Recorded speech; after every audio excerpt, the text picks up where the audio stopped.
A stationary body means velocity of body is 0. Let m is the mass of body.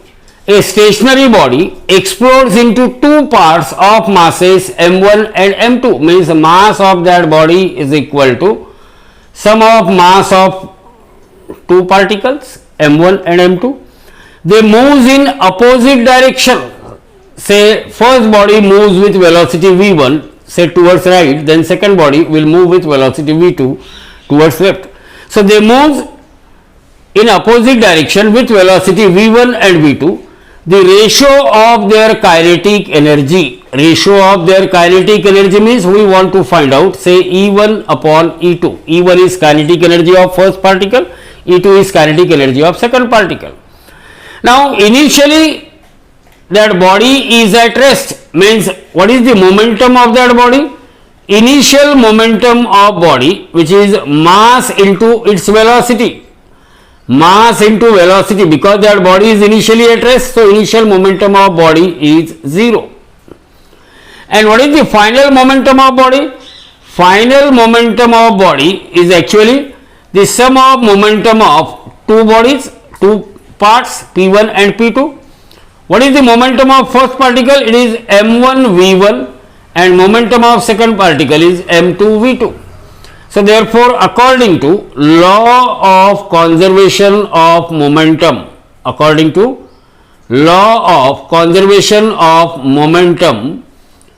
initial momentum of system before and after explosion, initial momentum of a body before explosion is equal to final momentum of body after explosion. Initial momentum is 0 and final momentum is m1 v1 plus m2 v2. Therefore, m1 v1 is equal to m2 v2.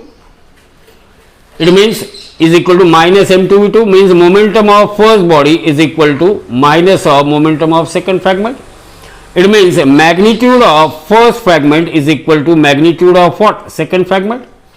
It means P1 square is equal to P2 square is equal to P square. P1 square equal to P2 square equal to P square. It remains constant. And we know kinetic energy of body, kinetic energy which is denoted by E is equal to half mv square multiplied by m divided by m. So this becomes half of m square v square divided by m. But we know P is equal to mv, therefore P square equal to m square v square, therefore kinetic energy E is equal to 1 by 2. Here m square v square means P square divided by m. So as P square is constant, therefore kinetic energy is inversely proportional to mass.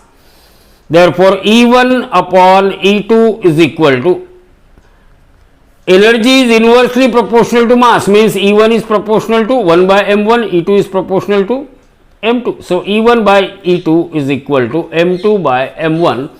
So out of 4 options, look at option 1. The ratio of kinetic energy of two particle, it is m2 upon m1. So A is the correct option for this question.